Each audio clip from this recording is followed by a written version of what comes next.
متاسفانه چې مولانا صاحب د حرمت دپاره دلیل قطعي پیش نه کړ. والی په صورت کې د مړي نه د واجبو حقونو بوج اوچتولو دپاره فقهاو تجویز کړې ده. دا کفایة المفتی ده او جلد نمبر 9 صفحه نمبر 28. دا حلې اسقاطي تفصیلي وه او د اجمالي دپاره به چې مروجه ورته وایي استدلال آینده کې کوو. مولوي صاحب وغږي د خپله دا مسله چې ده بیان کړه دا شرط دلته موزیون کې نسته دا بیرته د هغه مسکین ناخلي او دا صاحب د وارث د میت دا بیرته بیا تقسیموي. دا کوم شرایط مولوي صاحب ته وښول دا دلته یو ملحوظ نه ده. مولوي صاحب دغه خبرې بار بار کولې دلته څو وارې داسې واقعات پېښ شوي دي د یتیمانو چې د یتیمانو مال تقسیم شي بیا چې هغه لوی شي په هغه حیله اسقاط چې دوی کوم ابتکري د هغې مقابل کې د ده نه مځکه اخلي او دا نابالغ. مولوي صاحب محترم نه زه یو څو خبرې مخکې کوم د عربي په الفاظو کې ویلې دا لفظ د مطالبه ده باب د مفاعله او دا مولوي صاحب چې د ما بینو تؤجرو لفظ باندې رد کړی و نو مولوي صاحب ته هم چې په پی نه ویلی کېږي لکه څنګه چې په عربي کې فا ویلی کېږي دا صرف په عربي کې فا ده. پیش او داسې ته یې دا صرف په عربي ژبه کې ده. ته په پښتو کې هم تا فا راوویسته او پیش کې او دلیل نو مولوي صاحب محترم دغه دلیل دی کې یتیمانو مال ان الذين يأكلون اموال اليتامى ظلما انما يأكلون في بطونهم نارا.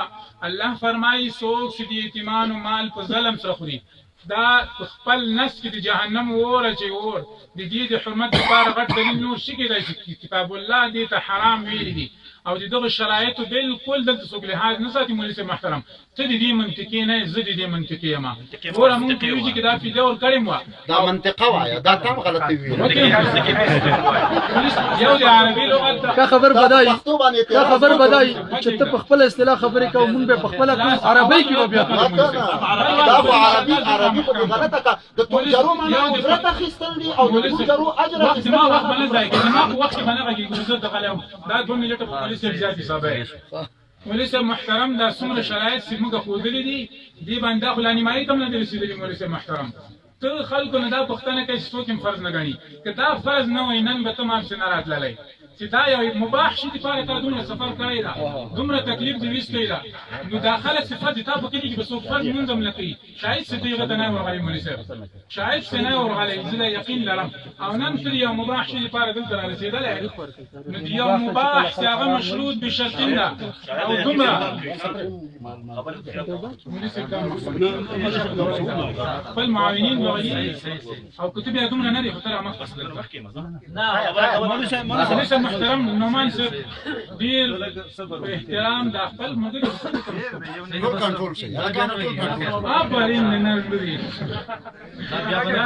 مولوي صاحب محترم ځان منه پازوی چې زر دلایل هم پیش کړي مروجه حیله اسقاط ان شاء الله نابلیغ حقانیت او دا فتاوی حقانیه ما سره موجوده ده ولې موږ دلته نظام نه لري ته ما سره قناعت نه کوي ته د ما کتاب نه منې او خپل او هغه د ما کتاب ته پیش مولوي صاحب محترم ویلو چې د کفایة المفتی ته حواله نشو کولی د کفایة المفتی نه ته حواله نشو کولی او خپله د هغه نه پیش کړه چې هغه هم یغه مولوي صاحب خپل شرایطو سره کفایة المفتی هغه حیله اسقاط بیان کړی ده. اخو موږ هم دلته خلکو ته مولوي صاحب د دې انصاف تا کړی ده ول تا د خپل مړي کړی ده چې حساب کېږي ده حاجي صاحب دې حساب کېږي الله دپاره به الله دپاره کوی دا له خلکو پوښتنه مه کوه معلومات زه لله فی الله دا خبره تاسو ته کوم مولوي صاحب چې د عناد او د زید او د حسد او تعنت نه به کار نه اخلو دا مسله ټوله ته معلومه ده چې مروجه حیله اسقاط د مفاسدې کثیره او د وجې نه مولوي صاحب واجب الطرح ته دغه ده.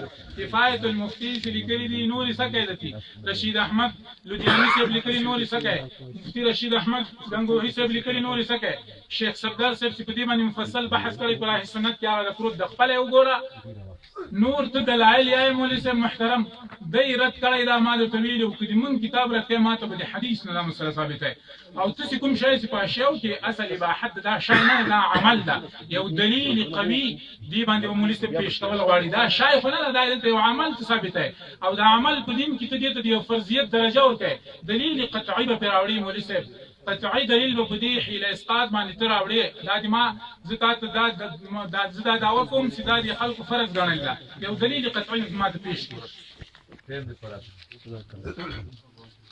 جزاک الله احسن الجزاء. متاسفانه چې مولانا صاحب د حرمت د پاره دلیل قطعي پیش نکړ. منګه بار بار اموال الیتامى ظلما کشان اصول پختنه درنه وکم چې دا په څه باره کې نازل شوی دی نو بیا به داستا مسله په ثابت نشي. قرآن زموږ ستا د رای مطابق نه دی. بل خبر تعدا وکړه چې تا ماته دی ویل کتا حل اسقاط فرض نه ګڼلې نو ته به دلته ورپسې نه راتلې. کتا مباح ته حرام نه ویلې نو موږ به یقینا نه راتې. خو موږ خبر شو چې دلته مولانا مباح ته حرام وایي موږ قندار ته ورپسې ځو. به هر تقدیر زما غرض دا دی چې ما احبه السلف د دې د مصداق لاندې مستحبات ټول چې دی دا شامل دي. زمون په وطن مألوف کې د سابق زمانې نه اعلام د امت علماء دا معمول ګرځولې ده.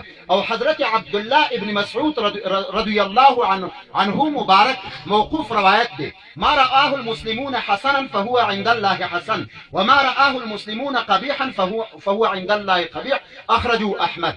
عبد الله ابن مسعود رضی الله عنه مبارک فرمای کوم عمل چې مسلمانان هغه ته د حسن نظر وکي هغه عند الله هم حسن دی او کوم شی ته چې مسلمانان په نظر د قبیح وګرځي چې هغه د پاره دلیل مثبته په شریعت کې نه وي نو هغه ناروا نشي کېدلی. زه بیا دا وایم چې ستا مدعا اثبات د حرمت دی او د حرمت د پاره د نهي ضرورت دی. دا مې د علماي اصول نه درته ویلي لیکن ته ماته بیا د هغو فتاواو نه دلیل پیښې چې زمونږ د حافظ دي. زه درته وایم چې اصول قاعده دا چې حرمت د پاره دلیل قطعي پکار دی. اوس دا واوره د اهل اسقاط په دوه قسمه ده. یو هل اسقاط تفصیلی ده چې کومه مفتی کفایت الله صاحب ذکر کړی و چې دلته تقریبا اجمالی کیږي. اجمالی چې دا جایز ده. دلته دی لیکي دا سیف المقلدین کتاب دی 450 نمبر صفحه ده. هغه لیکي در عالمگیری الحاصل در عالمگیری برای براءت ذمه میت طریق آسان در باب قضای فوائد بدین تفصیل آورده که اگر کسی بمیرد و بروید صلاتی فایته باشد پس به ورثه خود وصیت کفاره آن کرد برای هر نماز نیم پیمانه گندم داده شود و همچنین برای نماز وتر و هر یک روزه از ثلث مال وی و اگر مال را نگذاشته باشد پس وارثان وی نصف ساع گندم را و یا یک ساع از جو و غیره و یا قیمت آن را قرض گرفته مسکین را دهد پس آن مسکین آن غله را یا قیمت آن را به یکی از ورثه آن میت تصدق نماید پس آن وارث آن را در فدیه فوائد مرده باز تصدق به مسکین نماید و هکذا تا آن که بر ذمه میت هیچ نمازی باقی نماند و نه روزه و نه غیره. په دې ځای کې تفصیل رانغی چې دا به حساب کوي او یا به دا کوي. بالاخره په دې ځای کې دا اجمالي راغله لکه څنګه چې تفصیلا جایز ده داسې اجمالا هم جایز ده. او کوم کار چې موږ دا وایو چې دا مستحب بر اصل خود باقی ده په دې کې دلیل د حرمت نشته. د ایجاد د خلکو د مفسداتو د وجنه احکام چې دی هغه فاسد او حرام نه ګرځي. مثلا یو سړی مونځ بې اودسه کوي نو مونځ ناروا نه ګرځي علی الاطلاق. یو سړی روژه خوري نو روژه ناروا نه ګرځي. نو که یو سړی مفسد کار وکړي پکې مثلا لکه اغنیا کینی په دې به وروسته مسله کوو چې د غني ناسته پکې جایز ده کنه غني ته صدقه ورکول جایز دي کنه په دې به وروسته خبر کوو. لہذا په دې کتابونو کې دا ثابته ده چې دغه مال په دغه طریقې باندې دا کتاب چې زما په لاس کې پروت دی دا حلبي دا کبیری چې ورته وایي تاسو دې ته وګورئ نو دی وایي ويجوز اعطاؤها لفقير واحد دفعة بخلاف كفارة اليمين والزهار والافطار بلا عذر. فقیر ته په یو ځای باندې ورکول دا هم جایز دي. او دویمه سلسله هغه تشریحي چې کومه ده هغه ذکر کړې ده چې ومن مات وعليه صلوات فاوصى بمال معين يعطي لكفارة صلواته لزمة ويعطي لكل صلاة كالفطر وللوتر كذلك وكذلك لصوم كل يوم وإنما يلزم تنفيذها من الثلث وإن لم يوصى وتبرع به بعض الورثة جاز.